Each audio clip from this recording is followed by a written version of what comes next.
Hello everyone, most welcome to your own channel right on. ਜਿਹੜੇ भी students math master cadre की तैयारी कर रहे हैं जो करना चाहते हैं वो बहुत ईजीली इस चैनल तो अपनी तैयारी जो है वो कर सकते हैं। किस तरीके नाल तुसी इस चैनल तो अपनी तैयारी कर सकते हो, तो इत्थे सब कुछ अवेलेबल मिलेगा। पूरा एक फुल कोचिंग की तरह पूरा एक फुल सिलेबस जो है तुहानू इत्थे देखने को मिलेगा।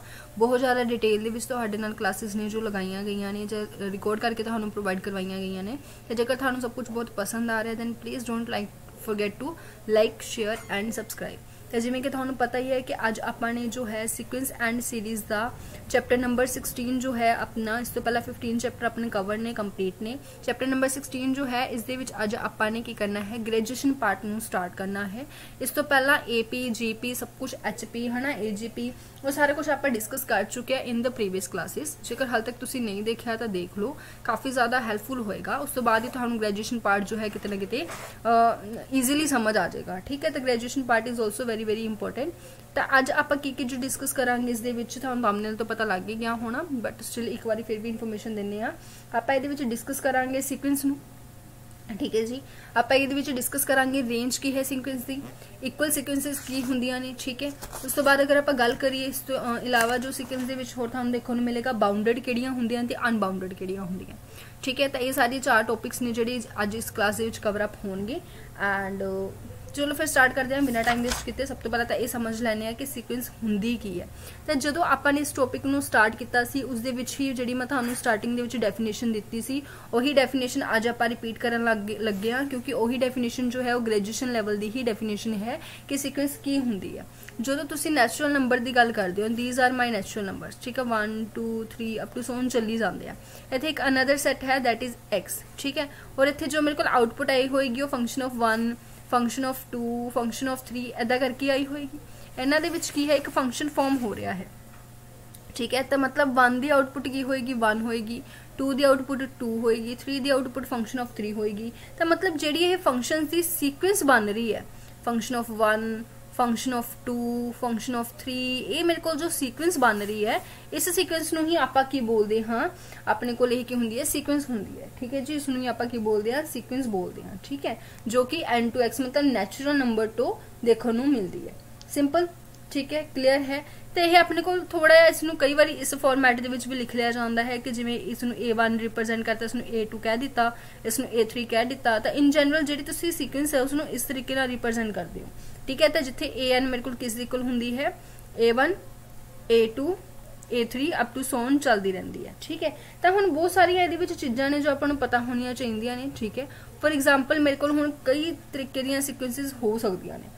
लैट मैनू जिहड़ा ये फंक्शन है वो मैनू दे दिता N² दे दिता। जिहड़ा ये फंक्शन जो फॉर्म हो रहा सी ये फंक्शन मैनू N² दे दिता, तो मेरे को जिहड़ा बनेगा वो मेरे को की बनेगा, मेरे को नैचुरल नंबर्स नहीं 1 2 3 अप टू सोन। ठीक है, और इधर भी मेरे को की है कोई ना कोई X सैट होएगा 1 2 3 6 7 8 9 10 चली जाता है। तो जेकर ये फंक्शन जो है ये फंक्शन मेरे को की है N² का फंक्शन है, तो मतलब मेरे को कितना हो गया, जेकर मैं इस 1 वैल्यू पुट कर दी तो मेरे को कितना आंदा 1 का स्क्वायर मतलब 1 आंदा, 2 पुट कर दिया 2 का स्क्वायर मतलब 4 आंदा, 3 पुट कर दिया 3 का स्क्वायर मतलब मेरे को 9 आंदा। तो मेरे को जो फंक्शन बन गया, जो सीक्वेंस मेरे को बन गई वो मेरे को कितना हो गया 1 4 9 अगे जाके 16 आ जाएगा, उस तो बाद मेरे को कितना आ जाएगा 25 आ जाएगा, अप टू सोन इधर चली जाएगा। Then it is known as a sequence. ये मेरे को की हुंदी है जी सीक्वेंस हुंदी है। तो हुण इहदे विच कुछ चीज़ां ऐदां दियां ने जो आपां नूं पता होनियां चाहिदियां ने कि जिवें ये तुहानूं करली ब्रैकेट्स दे विच नज़र आ रहा है, तो करली ब्रैकेट दे विच तुहाडे माइंड च होएगा कि इहदे विच ना टर्म्स रिपीट नहीं हो सकदियां, बट एवें दा कुछ नहीं है, टर्म्स कैन रिपीट क्योंकि ये सैट नहीं है, ये सीक्वेंस है। टर्म्स रिपीट हो सकदियां ने। फॉर एग्जाम्पल मेरे को एक फंक्शन दिता होया, फंक्शन मैनू की दिता होया -1 की पावर n दिता होया, तो इत्थे जो मेरे को आउटपुट बनेगी वो मेरे को की बनेगी -1 1 -1 1 अप टू सोन चली जाएगी, क्योंकि जब मैं n की वैल्यू 1 पुट करूंगी तो -1 आ जाएगा, n की वैल्यू 2 पुट करूंगी तो 1 आ जाएगा, n की वैल्यू 3 पुट करूंगी तो -1 आ जाएगा, n की वैल्यू 4 पुट करूंगी तो 1 आ जाएगा। इस तरीके मेरे को सीक्वेंस बनेगी। सो टर्म्स कैन रिपीट। ठीक है, बट ऑर्डर मैटर करता है। ठीक है जी। ऑर्डर की करता है, मैटर करता है। जो टर्म आप इन्हू उल्टा फुलटा करके नहीं लिख सकते, मेरी मर्जी नहीं है। मेरे को जेकर इतने 4 सेकंड नंबर ते आ रहा है दैन मैंने उलझ गई, जब मैंने पहला 25 लिखता तो यह बहुत ही ज्यादा गलत काम हो जाता है। ऑर्डर मैटर करता है। फर्स्ट टर्म फर्स्ट रहेगी, सेकंड टर्म सेकंड रहेगी, थर्ड टर्म थर्ड रहेगी, ठीक है। सो टर्म्स ने जो मैटर करदियां ने। हुण मोस्टली आप सोचते हाँ कि ये कुछ मर्जी लिखी चलो। लेट मैंने फंक्शन है जो 5 देता तो मेरे को कितना बन गया 5 5 5 5 करके सीक्वेंस बनेगी। नहीं जी, ये सारिया टर्म्स ने जिहड़ियां आपां ने इत्थे ये नहीं सोचना कि मेरे को वैल्यू कितनी आई है। मैंने सोचना है कि मेरे को फर्स्ट टर्म है, ये सेकंड टर्म है, ये थर्ड टर्म है, ये फोर्थ टर्म है, ठीक है। तो मतलब टर्म्स ने जिहड़ियां ऑर्डर ने जिहड़ियां वो मैटर करता है और टर्म्स रिपीट हो सकदियां ने, ठीक है। तो जेकर एक होर चीज़ कि तुहानूं पुछ लिया जाए कि how many terms are there in a sequence, एक सीक्वेंस दे विच कितनियां टर्म्स होंदियां ने, दैन यू विल रिप्लाई कि इनफिनाइट होंदियां ने। सिंपल, क्योंकि नैचुरल नंबर नाल इजी मैपिंग होंदी है। नैचुरल नंबर तो इनफिनाइट ही होंदे ने ना, तो टर्म्स की होंदियां ने जी अपने कोल इनफिनाइट होंदियां ने। सो डोंट फॉरगेट इट, ठीक है जी। तो ये सी अपने को सीक्वेंस होंदी की है। सीक्वेंस तो बाद आप गल करिए कि रेंज ऑफ सीक्वेंस की चीज़ है। रेंज ऑफ अ सीक्वेंस, तो रेंज ऑफ सीक्वेंस की जेकर आप गल कर लीए what is range of a sequence, तो रेंज ऑफ सीक्वेंस अपने कोल की होंदी है। देखो, range of a sequence is of a sequence is a set containing distinct terms of sequence, ठीक है। तो रेंज ऑफ सीक्वेंस मेरे को की होंदी है वो वाली टर्म्स होंदियां ने जिस अलग अलग। देखो सीधी जी गल है, एग्जाम्पल लैके दसदी हाँ, ज्यादा चंगी तरह समझ आ जाऊगा। डेफिनेशन दोबारा पढ़ांगे तो कोई डाउट रहना ही नहीं। सो इतने मैं हुण एग्जाम्पल लै रही हाँ, जो चीज़ें मैंने पहला लईयां सी उही चीज़ें मैं हुण लऊंगी। मेरे को कोई एक फंक्शन दिता होया, फंक्शन की दिता होया है n² का फंक्शन दिता होया, तो ये जिहड़ी सीक्वेंस मेरे को बनेगी वो सीक्वेंस मेरे को की बनेगी 1 बनेगी, 4 बनेगी, 3 का स्केयर हो गया 9, 4 का स्केयर हो गया 16, फिर 25 अप टू सो ऑन इदां ही चली जाती है। तो जिहड़ी इहदी रेंज होएगी ना वो रेंज मेरे को की होएगी रेंज ऑफ सीक्वेंस मेरे को होएगी जिहड़ियां इहदे विच टर्म्स आ रही ने। डोंट फॉरगेट कि मेरे को ऑर्डर मैटर करता है। ऐ नहीं कि हाँ जी मैंने पहला 1 लिख लिया फिर 16 और 4 ते 9 तो रह गए, मैं 4 ते 9 भी लिख ला। नहीं, ऑर्डर मैटर करता है। जी टर्म फर्स्ट है वो फर्स्ट है, जी टर्म सेकंड है वो सेकंड है। तो रेंज दे विच भी यही चीज़ां ने जो आपने रेंज दे विच, बट यही चीज़ मैटर नहीं करती, सॉरी रेंज दे विच यही चीज़ मैटर नहीं करती, ठीक है। इसमें जेकर मैं चाਹਾਂ तो इस फॉर्मैट दे विच लिख सकती हूँ, क्योंकि इत्थे सिर्फ ते सिर्फ गल हो रही है किस चीज़ की रेंज, किहड़े एलीमेंट्स उसदे विच आ रहे ने उन्हां दा सैट, ठीक है। एक होर एग्जाम्पल ले लेने जी अपने पहला ली सी कि फंक्शन ऑफ n जो है वो मेरे को की है -1 की पावर n दिता होया। तो जी सीक्वेंस मेरे को बनेगी वो मेरे को की बनेगी, वो मेरे को बनेगी -1 1 -1 1 -1, ठीक है। अगर मैं इसी रेंज कढ़ने की कोशिश करा तो रेंज मेरे को कितनी होएगी, रेंज ऑफ सीक्वेंस, तो रेंज ऑफ सीक्वेंस मेरे को कितनी होएगी, ये मेरे को होएगी -1 ते 1, क्योंकि इस दे विच ध्यान नाल देखिया जाए तो वैल्यूज तो उन्हें 2 ही ने ना, -1 ते 1 that is a different thing कि टर्म्स इनफिनाइट ने। टर्म्स मेरे को 1 -1 पहली टर्म, दूजी टर्म, तीजी, चौथी, पंजवीं, पता नहीं कितनी टर्म्स ने, बट मेरे को जो वैल्यूज ने वो सिर्फ 2 ने, -1 और 1। तो जेकर तुसीं इसनूं इस फॉर्मैट दे विच भी लिख देने हो 1 और -1 करके भी लिख देने हो तो तुहानूं कोई भी इदां नहीं कहूगा भी तुसीं गलत लिखिया।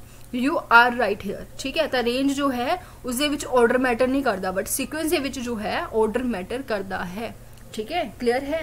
तो जेकर आप गल करिए थर्ड एग्जाम्पल जो आपने ली सी that is function of n which is equal to 5, तो इतने जी मेरे को सीक्वेंस बनेगी वो सीक्वेंस मेरे को कितनी बनेगी 5 5 5 5 चली जाती है ना। तो मेरे को इतने जो रेंज बनेगी और रेंज मेरे को कितनी हो जाएगी, range of sequence is equal to 5। Clear है। तो इन्हां चीज़ों तो पता लग गया होना थानू रेंज की होंदी है। हुण आपां वापस आके डेफिनेशन पढ़ीए। डेफिनेशन की कहंदी सी, range of a sequence is a set contain distinct term of the sequence. कहंदे ਜਿਹੜੀਆਂ अलग-अलग टर्म्स उसदे विच हैगियां ने ना, रेपीटेशन नहीं हुंदी रेंज दे विच, ठीक है। तो ਜਿਹੜੀਆਂ अलग-अलग टर्म्स ने सीक्वेंस दे विच उन्हां दा एक सैट हुंदा है, ਉਹਨੂੰ ਆਪਾਂ ਕੀ बोलते हाँ, रेंज बोलते हाँ। नाउ यू कैन अंडरस्टैंड, ठीक है। तो एक चीज़ मैंने इत्थे ध्यान नाल होर नोट की कि फंक्शन सीक्वेंस कुछ भी हो जे, जिहड़ी रेंज है, range can't be empty. Range कदे भी खाली नहीं हो सकती, कुछ ना कुछ तो सीक्वेंस दे विच होएगा ही, ऐदा तो हो नहीं सकता कि खाली सीक्वेंस है, कुछ ना कुछ तो होएगा ही। So range can't be empty, ठीक है। सो यह रेंज का कॉन्सैप्ट है जो उम्मीद है तुहानू समझ आ गया होएगा कि एक सीक्वेंस जो है उसकी जो रेंज है वो की हुंदी है। क्लियर है जी, अगे चलिए।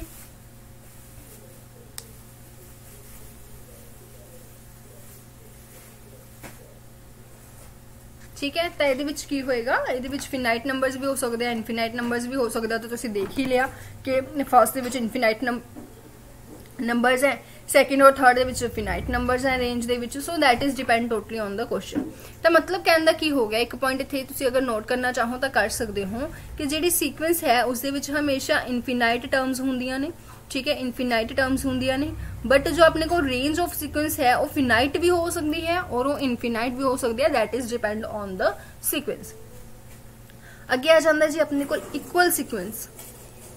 इक्वल सीक्वेंस की होंदियां ने, नेम तो क्लीयर हो रहा होना, दो सीक्वेंस जो कि आपस दे विच इक्वल ने, तो वो इक्वल सीक्वेंस की होंदियां ने। इक्वल सीक्वेंस की अगर आप गल करिए, लेट मेरे को दो सीक्वेंस दी हुई ने, एक सीक्वेंस है AN और दूसरी सीक्वेंस है BN, ठीक है। ये दोनों सीक्वेंस कदों इक्वल होणगियां, are said to be equal, ठीक है जी। आ दोनों सीक्वेंस कदों इक्वल होणगियां अपने कोल,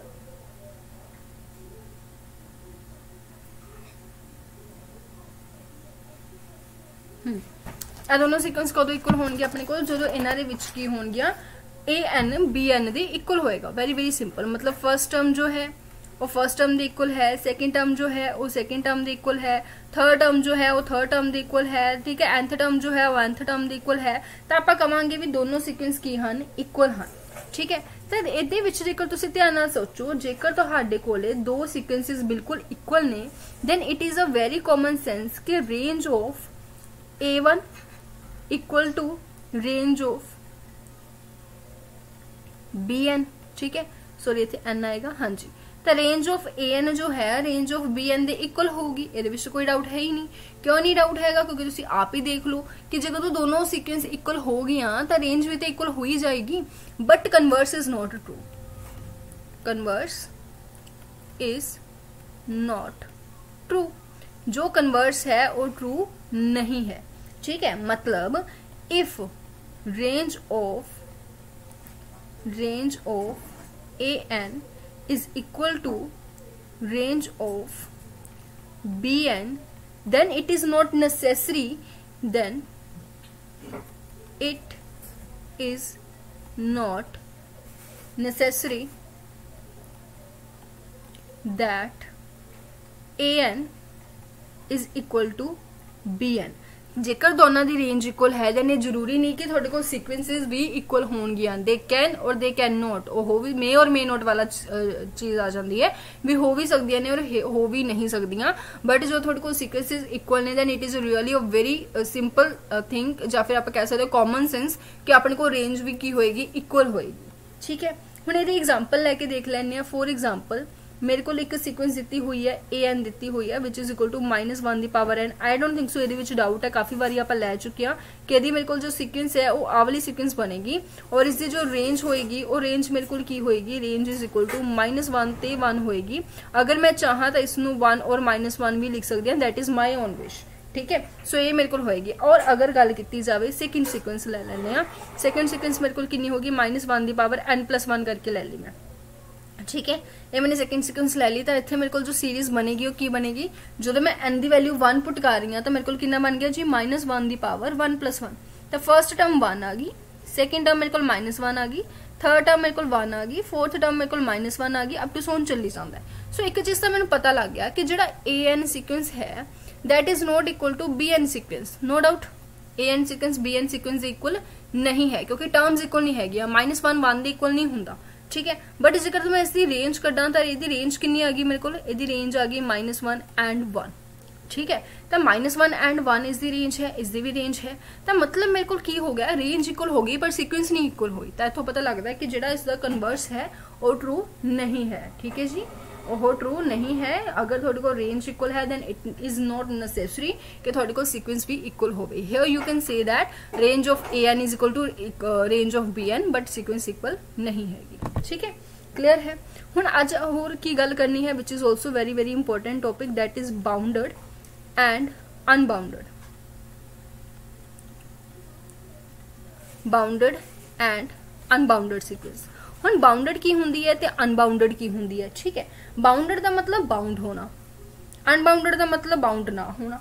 जेकर आप सिंपल भाषा च भी इसनूं समझण दी कोशिश करिए then it is really very easy to understand. जिहड़ी चीज बाउंड हो जाती है, ठीक है, मतलब जिहड़ी चीज किते ना किते रुक जाती है जाके उसनूं आपां बाउंडड बोलदे हां, और जिहड़ी चीज नहीं रुकदी अनबाउंडड है, ठीक है। तो हुण देखो कहंदे प्रॉपर अगर डेफिनेशन जेकर आपां लिखदे आ ਤਾਂ ਉਹ ਆਪਣੇ ਕੋਲ ਬਾਉਂਡਡ ਦੀ ਕੀ ਹੁੰਦੀ ਹੈ ਤੇ ਅਨਬਾਉਂਡਡ ਦੀ ਕੀ ਹੁੰਦੀ ਹੈ।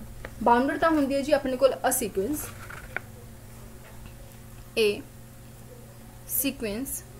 ਕੋਈ ਵੀ ਇੱਕ ਸੀਕੁਐਂਸ ਦਿੱਤੀ ਹੋਈ ਹੈ ਮੈਨੂੰ an ਦਿੱਤੀ ਹੋਈ ਹੈ, is said to be bounded if it is bounded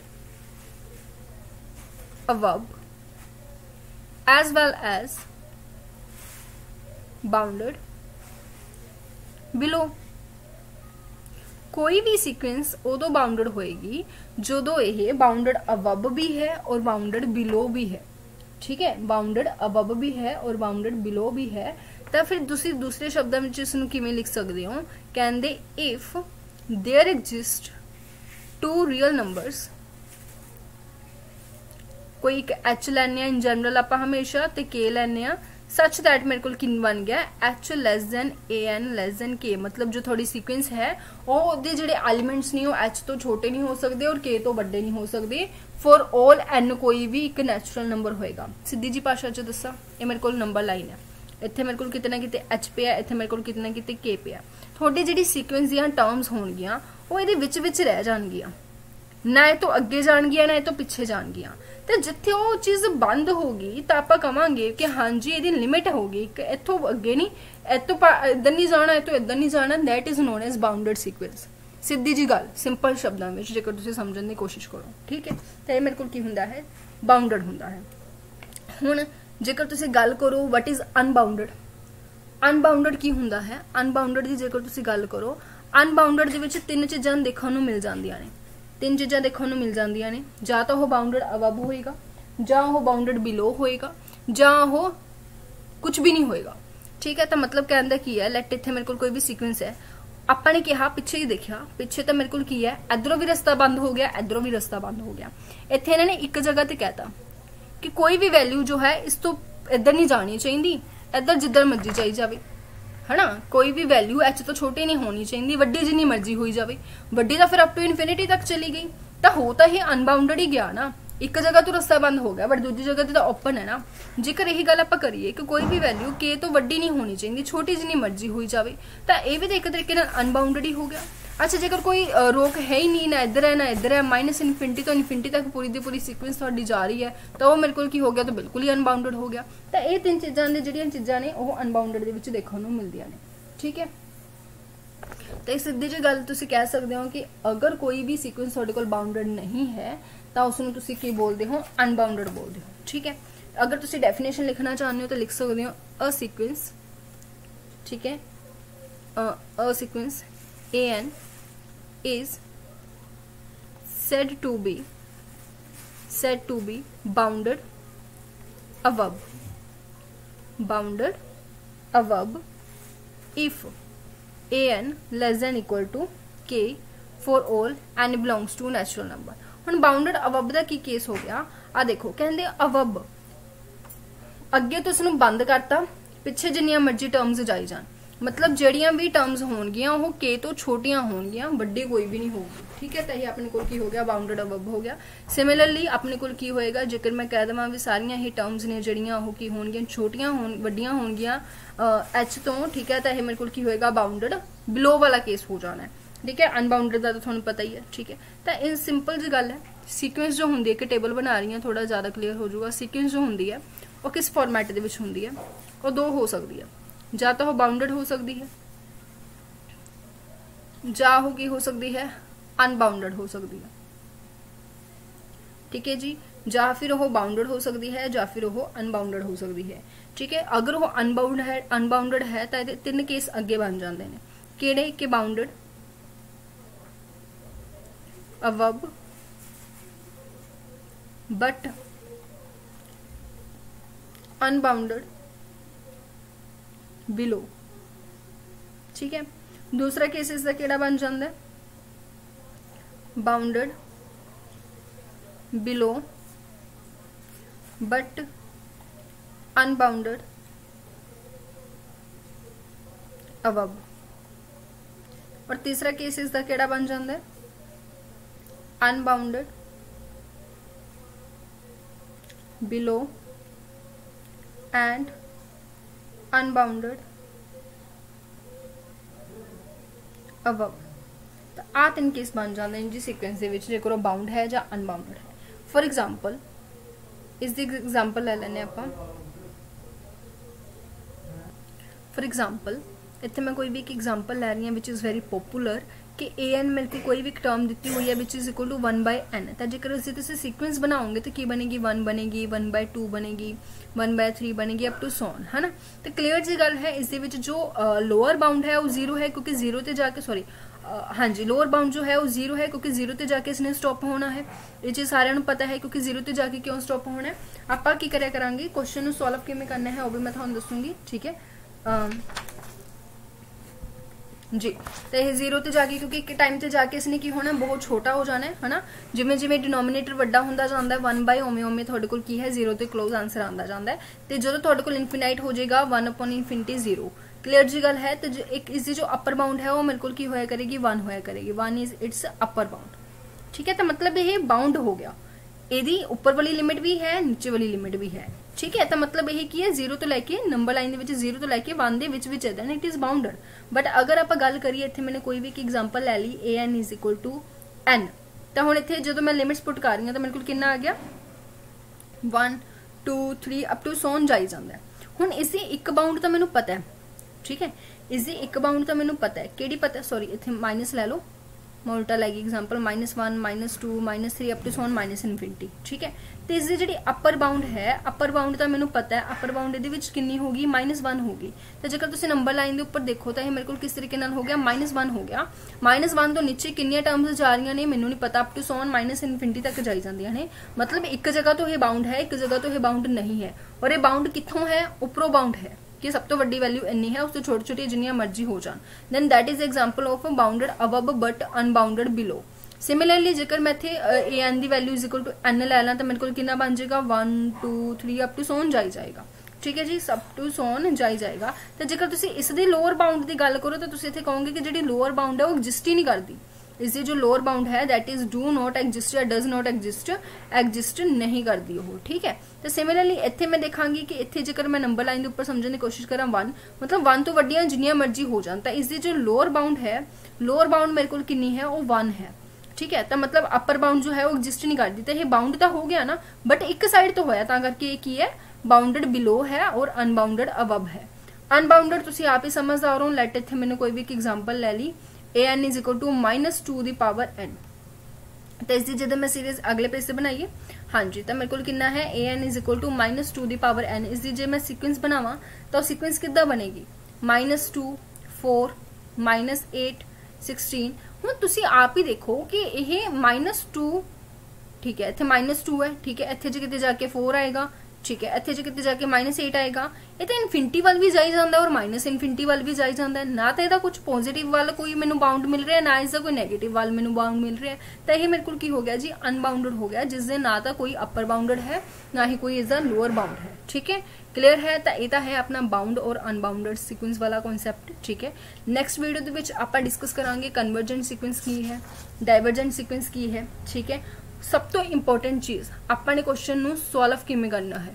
ठीक है, how to solve the question for to find कि जी थोड़ी सीक्वेंस है वो कन्वर्जेंट है डाइवर्जेंट है ये है वो सारिया चीज़ा। ठीक है, प्रोसीजर है जो उसका डिस्कस करांगे। ठीक है, वो सारिया चीज़ा नैक्सट क्लास देखने को मिलनगियां। क्लास पसंद आई then please don't forget to like share and subscribe. Thank you.